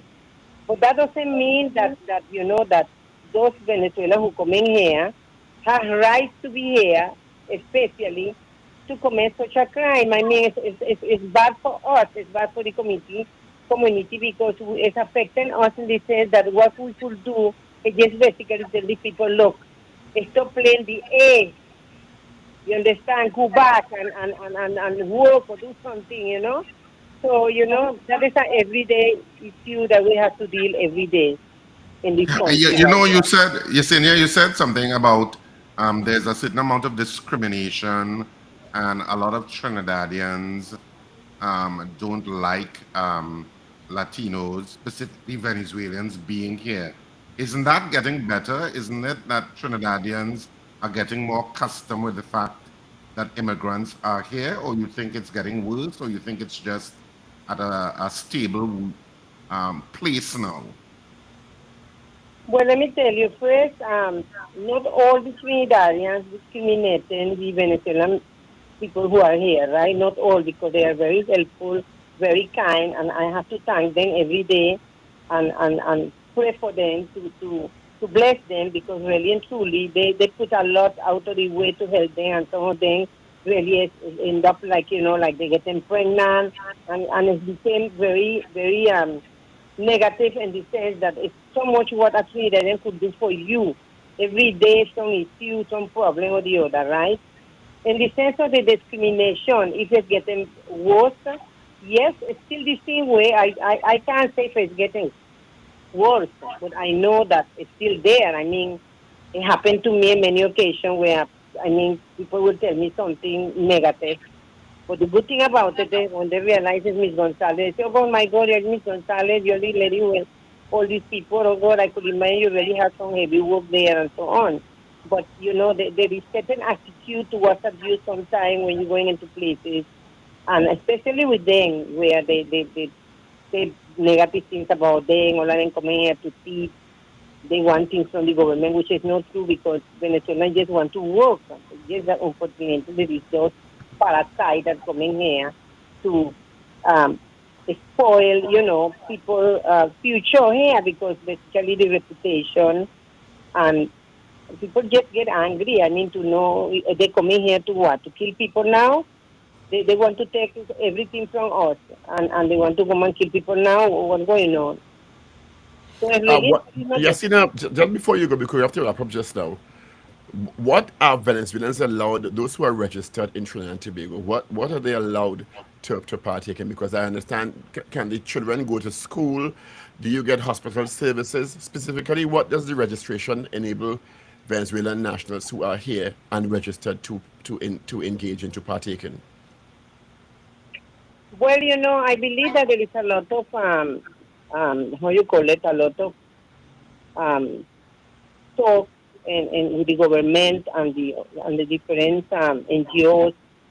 That is what I understand, and you know, with the American embassy and all these officials relations to trying to deal with the education with the children and all of that. I think that is in the way now that they will find a way for a solution. So everything is basically a hope that things will get better. But everything is the same. Children can't get to go to school now. I mean, there is a facility where they could go to the health center if they get sick, but then going to come in to deal with like operations and or problem with the kidneys or critical issue. They're refusing on the hospital because, you know, I mean, people who suffer from heart getting pain in the chest, and when they go into the health centers and into the hospital, refusing. But in the sense of women being pregnant, which I also very angry with a lot of women, in Venezuelan women coming here and get pregnant, so much of pregnant, begging on the street. I have to talk about those issues because they should not have children begging on the street and all of that, putting the children in danger, and they begging on the street. Where the NGOs to deal with them? Where is the children authority to allow these little children, migrants, and with the parents begging on the street in a very dangerous road like a So highway? what happens when a Venezuelan woman gets pregnant for perhaps a Trinidadian man? Do they have options for the child being naturalized? What's the specific? What applies? Well, we really going back into the failure of the immigration in the sense that I believe that the immigration are not very mature or they don't have a good expertise to deal with this thing because basically what is happening with that now is that the Trinidadian, the woman will have a child from a Trinidadian, and then the first thing you're illegal, deportation, go back and separate the parents, which I find that is against human rights, violating the rights of the woman and the child. That's supposed to be a universal right for the child to be with the mother. So they separating them and they deporting them right through, you know. Deportation, you have a child, well, the child could accept or you could go. Come on, you know, that is still getting worse. Deportation is worse now. Every day deportation right after the other, you know. And there is another allegation that maybe another time I could talk to you about, which is very serious, that going on with the immigration and MSP, with those who are in MSP, all these who are there and that with the bail, you know, they asking for bail and who collecting the bail, you know, or they have a lot of corruption going on. That is allegation that I am getting information about that. I was trying to find out more about it, and maybe next time we could talk about it. But that is crucial. That is real terrible what's going on Can there. registered Venezuelans open bank accounts in Trinidad and Tobago? No, no, no, no. They can. I mean, I'm not sure if those who are registered with the card. Remember, there was a registration to the government where they allow them to stay at work and so on. They give you amnesty. I don't think they could get to open an account here. No, I don't think so. Maybe there is a process for those who are legal, but those who basically are going through some processes, the other different process, or being here for a time, I can't say, but I think there is a issue about it, and there is an issue about the international license. That also they violating the right, because when you have an international license, you're supposed to drive in a country. So they give you 3 months and all of that, and they put them in jail because they driving with a license that they don't recognize, just like the UNCR car, the same thing. They take the car and they throw it on the garage and say that is not legal, and it's a lot of violation of human rights, and it's not getting better. It's worse every day. It's not getting better. Yes, we run out of time. Thank you so much for being with us this morning. Thank you so much. We'll have you back to talk about the other issue coming up soon. Thank you. Yeah, we're out of time, Yesenia, so thank you. Yes, thank you so much. God bless. Bye. All right, all the best. Bye-bye. Bye-bye. Yesenia Gonzalez talking about the plight of Venezuelan migrants. I asked the question because I really don't know what the registration and the card enables migrants to do. I know they can go to hospital for some services, but as your senior indicated, if it's more serious things, there have been challenges reported, and the children, as far as I know, can't go to school. So then you're creating another problem when you do that, because then I guess the intention is that they will go back one day because it's a temporary registration situation. But meanwhile, they're here. Is what 2-3 years now, and the children are not being educated. So I don't know. Yeah. All right. So let's welcome our second guest, Senior Counsel Israel Khan. Good morning. Good morning, sir. How are you? Good morning, Senior. I'm fine, and good morning to you and your listeners. Yeah, thank you so much. Of course, we have Paul Richards with us this morning. Oh, I see. Senator Paul Richards. That's the one. How are you? How are you, Mr. Almost President? Oh, jeez. I am there. I'm fine. I'm fine. Yeah, at least, people need to write you. At least you offered yourself for service, which is, commendable. Yes. We want to talk about the crime situation. I mean, this is on everybody's tongues. You made some comments which are reported in the newspaper today. Give us a sense on your thoughts on the crime situation, where we are, why we are where we are, to start. Well, with the advent of the economic situation declining in Trinidad, and there's a certain very, very small percentage of the population, very small, who we could classify as professional criminals. They intent on committing crimes for whatever reasons. They're gangsters and so on. These are the people who are really wreaking havoc on the society, like invading people's homes and so on. So we will always have these elements in our society is to control it. So it does not matter whether the economy is booming or is not booming, we will have the criminal elements in our country and all the entire world. Derek Chin is on record more recently as saying that he is an advocate of the return of the death penalty because everything else seemingly has failed. What are your thoughts on that suggestion?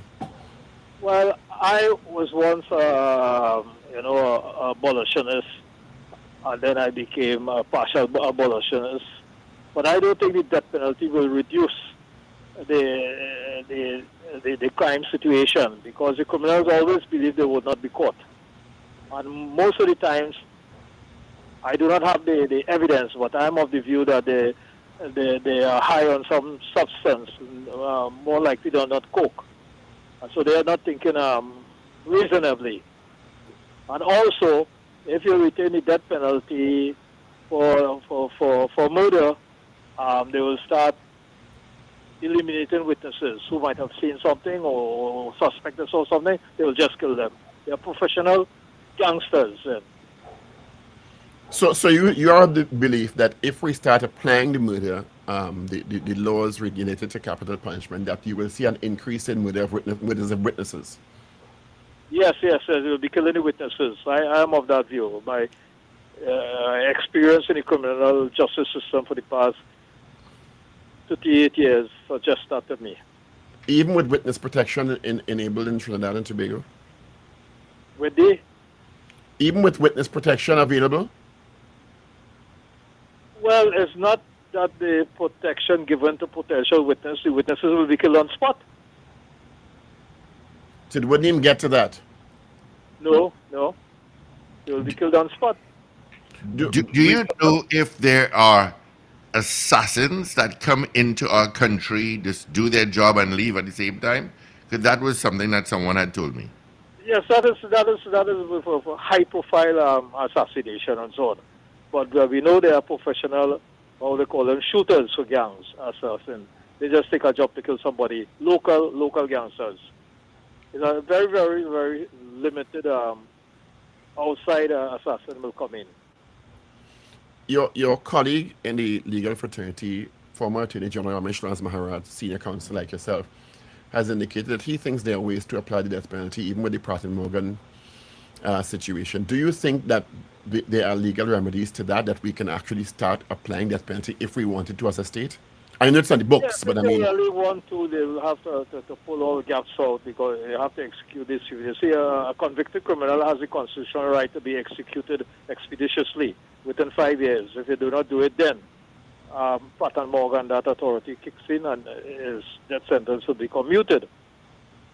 But I don't think that is the way to go. First of all, we should categorize murder into first, second, and third degree. Not all murderers deserve to be executed if you go to execute people. So you think we need to change the law to have different classifications, as you would see in the U.S., manslaughter, first-degree murder, second-degree murder, etc.? Yes. What would that do? Recommended 25 years ago.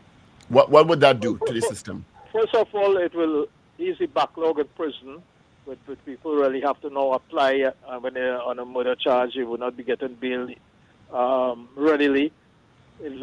Bail will be attracted to second and third degree murder, like a crime of passion, somebody using excessive force in self-defense, though having really the intention to kill but grossly negligent, and so on. It's like first degree murder is when you look like, for example, a professional killer. You take a fee to kill somebody and you kill them. A vicious, deliberate, unjustifiable murder.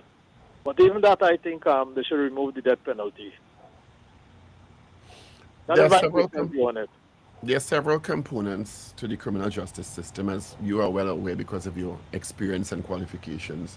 You have law enforcement. Let's start with that. And where do you think the gaps in our law enforcement agency is in where we are today in the criminal sphere in Trinidad and Tobago? What are the major challenges law enforcement is facing or gaps? Not properly, the Ministry of National Security is not properly assisting in the management of the police service because they cannot interfere too much, but they could advise and have a policy decision. Like, for instance, crime is out of control. They should have regular officers at the hotspot areas, temporary police stations with a tent or something, and officers are there, like how they have off the beat them. They should have joint army control with the police, and police should be specifically trained in order to shoot and kill when necessary, not wanton killing, but there should be a special squad in Trinidad that the criminal elements will know that once you shoot at police, you are dead. That should be so you're an advocate of a special squad in the police. So that shouldn't apply to any police officer, or shouldn't the use of force policy apply generally? You have to be properly trained. That's why I say shoot only when necessary. And then you have to be a crack shot. And you have to be tough. But shouldn't that apply to every precepted officer? Yes, but you cannot do it with 3,000 people or officers. So you take a select group and you have these squads posted, or we have it none or less, we have it in special agency. But telegraph to the criminals that these officers who are patrolling the areas, also they must be able to not apprehend people, extract information, and then ask somehow some of these people turn to be informers, paid informers, the same bandits you didn't kill, and they make a deal with you. That is how you have to operate. But there's no other we have now the interagency task force and other agencies. Yes. It's not available now? Yes. But I think there should be more of those officers, and they should be trained, better trained. You mentioned the Ministry of National Security and by extension the government. You in the papers are quoted as saying you think a state of emergency is necessary. Is that correct, and why so? Yes. It's a temporary state of emergency in certain hotspots, but no government would like to declare a state of emergency. It affects the economy. Also, it gives an indication that you're not in control and you need to really to breach people's fundamental rights and so on. But we need it in certain areas, in Arangwes and Valsain, in Arima, in certain south areas. Daily you see people being killed. Do our laws admit for localized states of emergency, or is it my understanding it's a national application? No, they have to do it. There's a certain way to debate it in Parliament and do it in a limited way. You don't have to do it in a national way. And then only so you think the laws should be changed to allow, like in Jamaica, for localized states of emergency in specific No, the law areas? does not have to be changed. Explain to me. You just want a state of emergency in certain areas if there is a crisis. The law does not have to be changed. So how will it work? Because I'm asking because I'm ignorant as to how it will work. It will work if you declare a state of emergency in Tunapuna area and they could justify it because there's an escalation of crime. And they do not have to give the support from the two-thirds majority or so, ordinary majority. You declare it. Just as how you had suspended people's rights in relation to you must wear masks, etc., for the pandemic they had. So by an order then? Yes. So what will stop the criminals from moving from if it's a hotspot under state of emergency to Chaguanas or any other area? Pardon, what's that? What will stop the criminals from moving from the areas under state of emergency, from the following logic, to other areas? Nothing will stop them, but at least you have to do something. You can't have just have your hands tied behind your back. And if they move to other area, you have your agents, the police around that area, and so on. And incidentally, I think they should liberalize the applications for responsible people who need firearms to protect themselves. So the people might be able to help protect themselves, have their own crime watch, and then have a tactical squad could move quickly into that area. I guess with what you're saying, if we apply the localized states of emergency, we'll also give the law enforcement additional powers to go in and search and apprehend and question people. Would that be correct? Yes. You don't have a warrant, your constitutional right will be breached during that state of emergency. So either keep your constitutional right and your democracy, and let people continue being killed, and don't try to do something.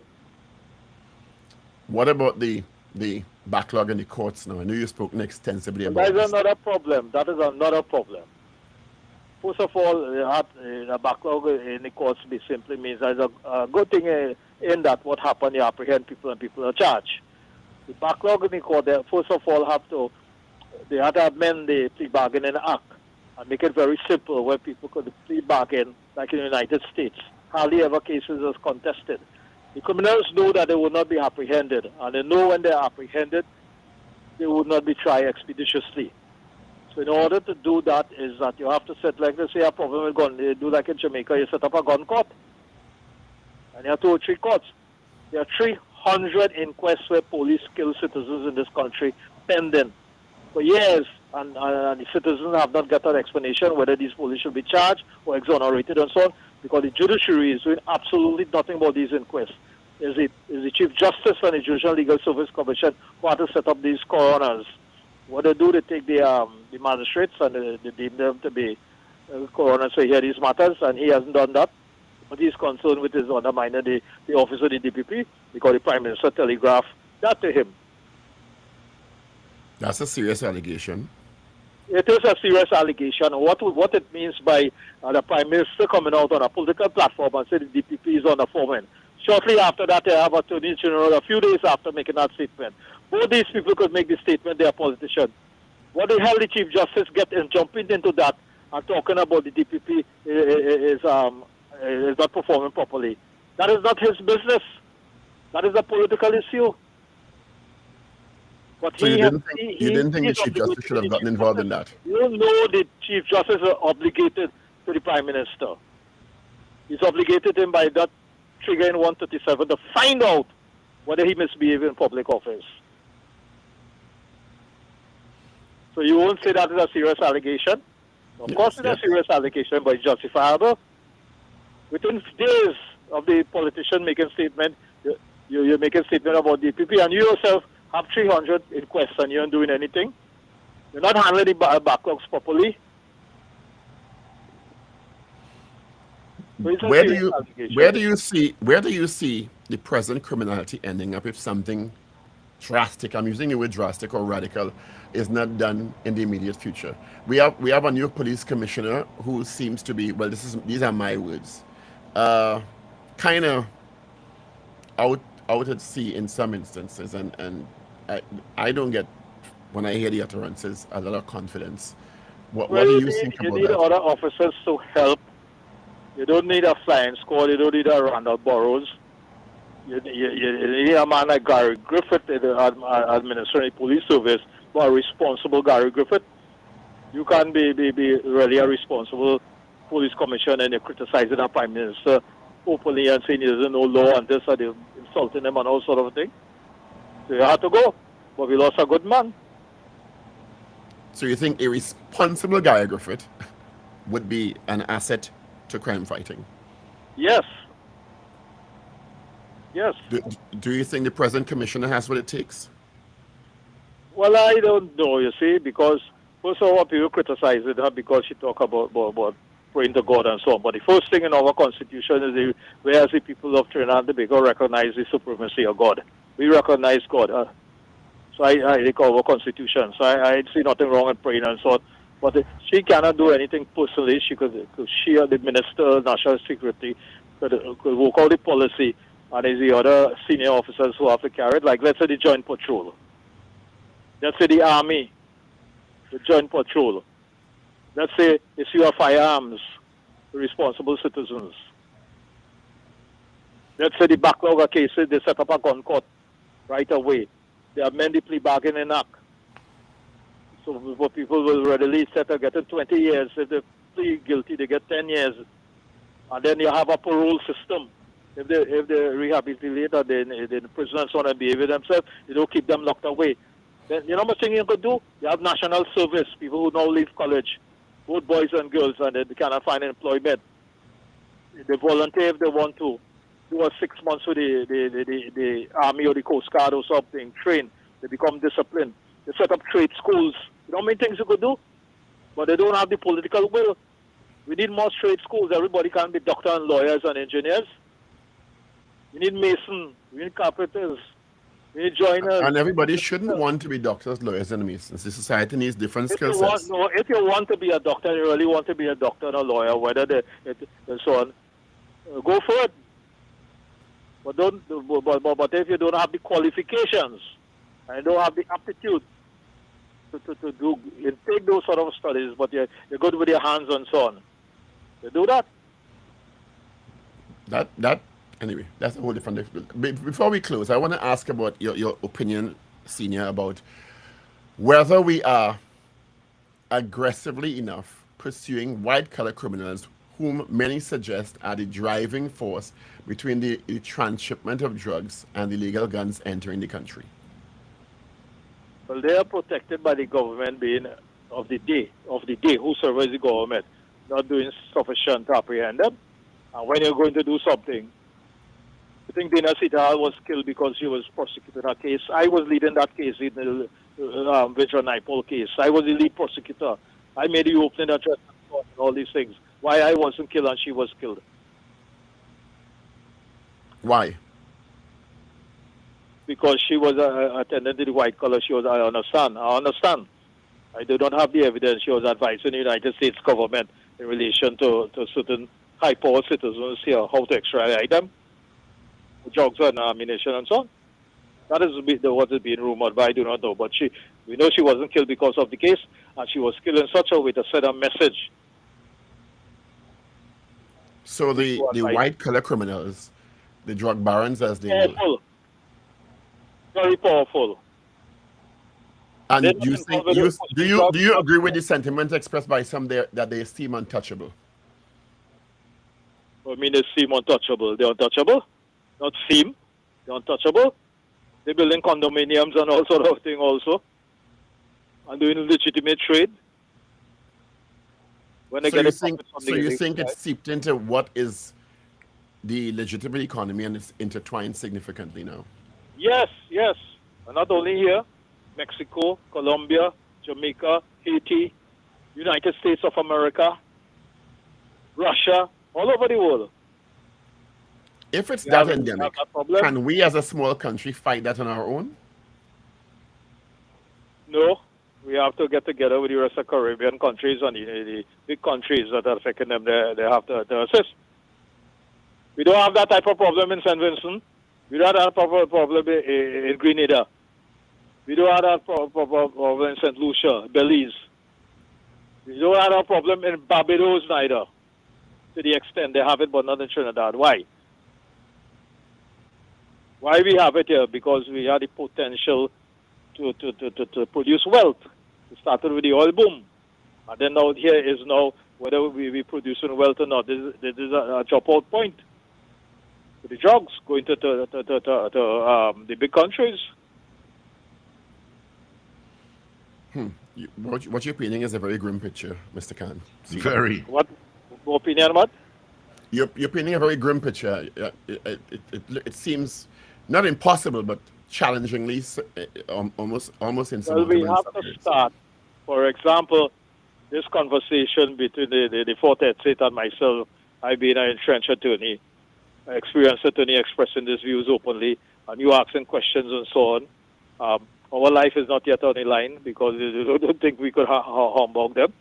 But we are talking, the people listen, the citizens listen. If they hear something, say something, and so on. We have to try. When I grew up in the society, it wasn't like that. Yes, why is it not to be that way? Continuously with Senior, thank you for being with us this morning. Appreciate it. Okay. Yes, thank you so much. He stepped out a bit. He stepped out for a bit. Okay, all right, okay. Well, he went to get his doubles and his bacon bourgeois. All right, there he is. Yeah, doubles are a national dish. We have no problem with that. I have no problem with that. All right, Senior. Thanks a lot for your usual candor. Okay. Yes, all the best to you, Senior. Take I care. think I got us in too much trouble this morning. No. All right. All right. All right. All right, all the best. All right, of course, that was Senior Counsel Israel Khan, giving his always very candid views on... Oh, I'm sorry I missed that interview. I was, I had an important phone call. Sorry. No, I did. I had an important phone call. Just scaredy cat, let me tell you. Yeah. No, I had an important phone call, so. Oh, boy. The law conveniently coming to an end at the end of the interview. Yeah. No, I heard them call my name, but so I was on the phone call. I said, wait, let me see if Senior wants to speak with me. So I hung up the phone call. Okay. But I came in just as he exited, apparently. Yeah. Okay. Well, next time. He's always very opinionated, and he's not shy in giving what his opinion. He's not shy. No, he's not. Shy. And I think the society needs persons like that once they're responsible in their utterances. Yeah, he said the country needs a responsible Gary Griffith. Oh, meaning? If he said you should ask him, he was listening. He said that. Yeah, Well, we actually, he need to- contextualized it. He said, well, Gary, and this is something we advocated also, while Gary made a lot of gains, you can't go out attacking the Prime Minister and saying, understand? Which is what essentially put him in trouble in the beginning. he's talking about how Gary Yeah, the mouth. feels the need to respond. The mouth. And it's not something that we haven't said ourselves. Gary, some people like to pretend Gary didn't make a positive difference. Gary did make a positive difference. Gary just could not manage the communication part of it. Yes, he couldn't stay quiet sometimes. He couldn't stay quiet. He couldn't stay quiet and not respond to everybody. Yeah. But I mean, you have to be fair in He's it. very opinionated. He couldn't let sleeping And dogs fly. there's nothing wrong with being opinionated. But you don't have to feel you need to answer everybody who says something on social media. And certainly there's a particular decorum for the police commissioner should have in relation to the Prime Minister. Yes. All right. So news is next. Yeah. Head up towards news. Is that the decorum? What? Pray and shut your mouth. No, not shut your mouth, but there's a way to disagree respectfully. Yeah. Because even Gary apologized after a while. You know. Anyway, those of you who are streaming, thank you for joining us. We stream from 6 to 8 every morning on YouTube, Facebook Live, LinkedIn, and now Amazon Live also. The list is growing. So we take a break for the news. A break for the news, and then we come back with the power102digital.com only exclusively, so you can stay with us on that forum or platform. News is next. Let's get into it. If you say.